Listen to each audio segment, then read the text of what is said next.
I'm not surprised about the new news that we're getting.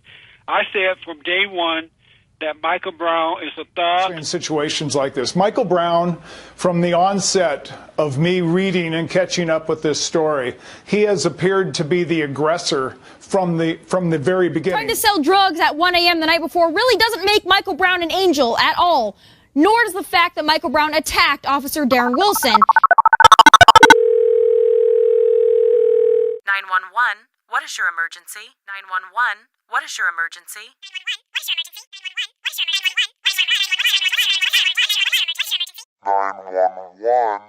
what is your emergency?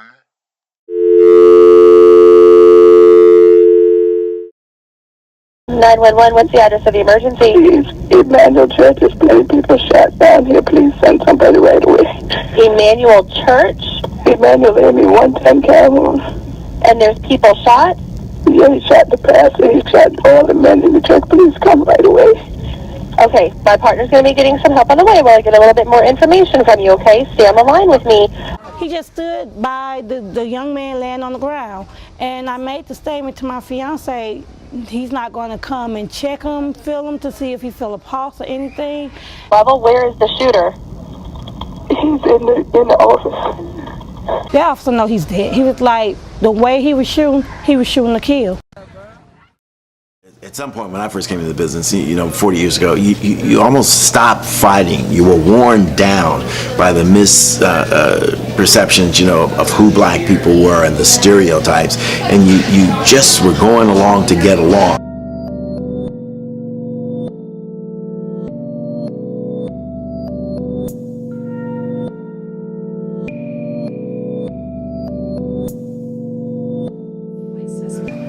Absolutely. There is a problem with how white suspects and black victims are portrayed by the media. I think the double standard is something that we're all up against. I think that the underlining problem is the way in which we characterize them, whether they be the victim or whomever. I think a lot of the times when it is a black victim, specifically maybe a black male, it's always what happened, what he did wrong. Oh boy.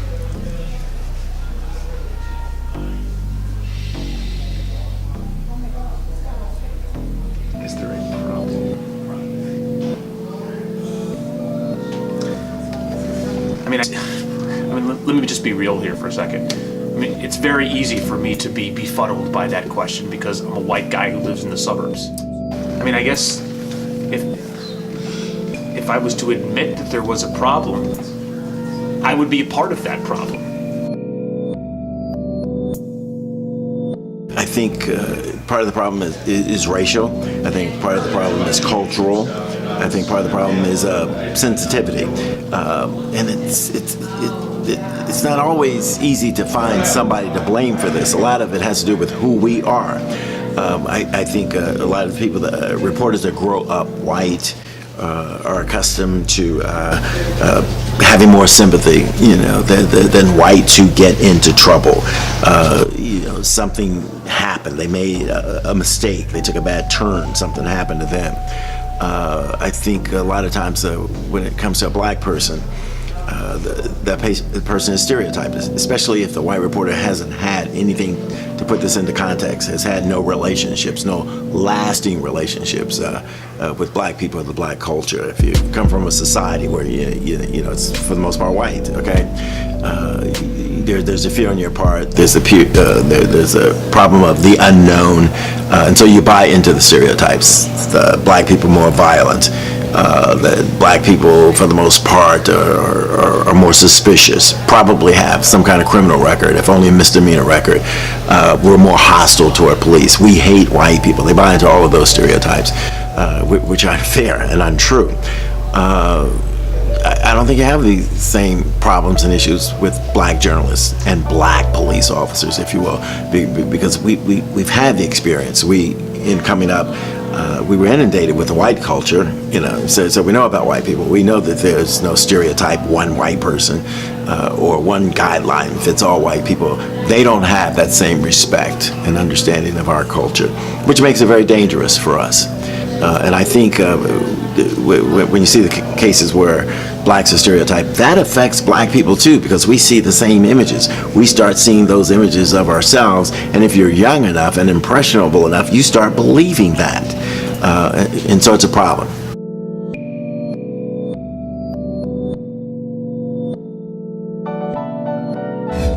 I asked him directly, did he shoot towards Michael Brown's back? He said no. He said Michael Brown reached into his car, grabbed for his gun, and that's why he feared for his life. They focused around, he was a hoodlum, he was this, he was that, ultimately saying to young black children everywhere, he deserved it. These are the reasons that led up to that. With Michael Brown, almost from the beginning, the story that went out almost like a press release. That Michael Brown was suspect, that he had been selling this, that he had threatened the police officer. He did say he was sorry for the loss of life, the loss of Michael Brown's life. He said he would not do anything different that day, that he did what he was trained to do. I'm not saying he was simply doing police are bad, but they're motivated for their own self-interest. They don't want to look bad. So in cases where they have done something wrong, it takes a long time for us to find out, and it takes a lot of digging for us to find out. And that's why, in my opinion, the narrative is so often spun against the victim in this case. He was running away. He was on that corner dealing drugs the night before. He had something in his hand. It was dark. All of these little things to make the victim look like they were doing something wrong.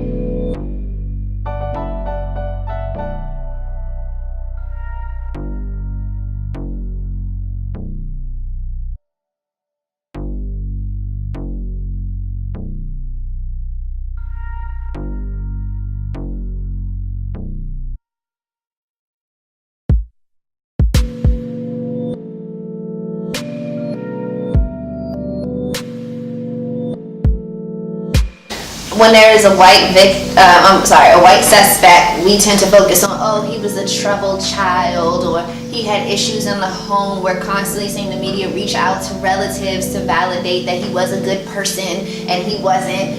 He just had a spin-off crazy that he never did anything to anyone. This is a surprise to me. So it looks like the media goes on this trail of like finding people that know the one good thing he did. I think when we look at suspects, let's take school shooting suspects, for instance.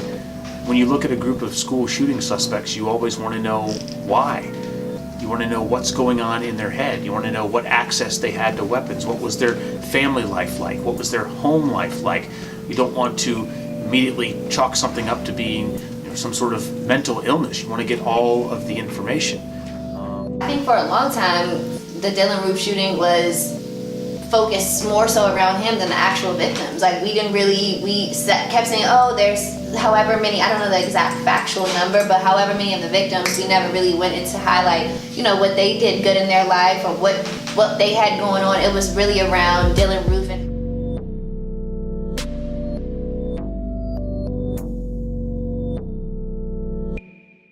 It affects black people too, because we see the same images. We start seeing those images of ourselves, and if you're young enough and impressionable enough, you start believing that.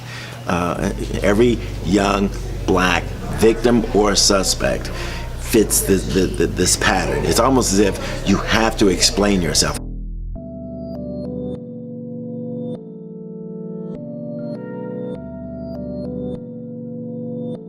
To me, I think this specific questioning or group of questions just, to me, shows how important it is to have Black Lives Matter movement and how important it is to be behind that movement and really speak to that. Because when you look at this situation, it's like, why are we showing younger black children or younger people of color, any person of color, or in the LGBT community, that they're not as valuable, their lives aren't as valuable? So when you do die, remember that one thing that you did, it's gonna come to light. So it's not so much we're worried about getting justice for the person that was killed, it's we're getting justice for the person that did kill them. That's what it looks like.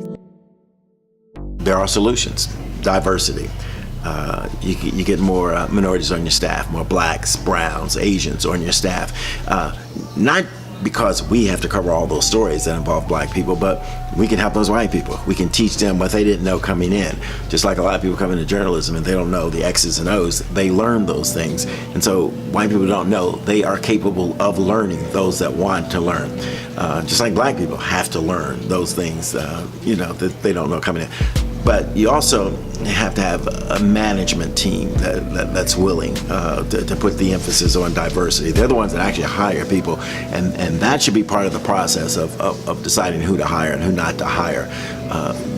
What's the training of that person? If they're in an urban area, what do they know about diversity? What do they know about the communities that they're going to be required to report on? And you find in a lot of instances, even among young white kids, they don't know these communities, and so they're having to learn as they go along. And a lot of times they do revert back to the stereotypes that they've learned from their parents, that they've seen in the media, and that sort of thing. And it's a problem. It's a big problem.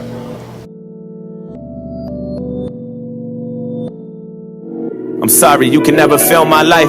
Tryna have faith, but I never feel alright. It's hard to elevate when this country's ran by whites, judging me by my skin color and my blackness. Tryna find a job, but ain't nobody call me back yet. Now I gotta sell drugs and put food in my cabinet. You crackers ain't slick, this is all a part of your tactics. Don't talk about no motherfucking taxes when I ain't making no dough. You think you know everything, but you don't. You wanna copy our slang and everything that we know. Tryna steal black culture.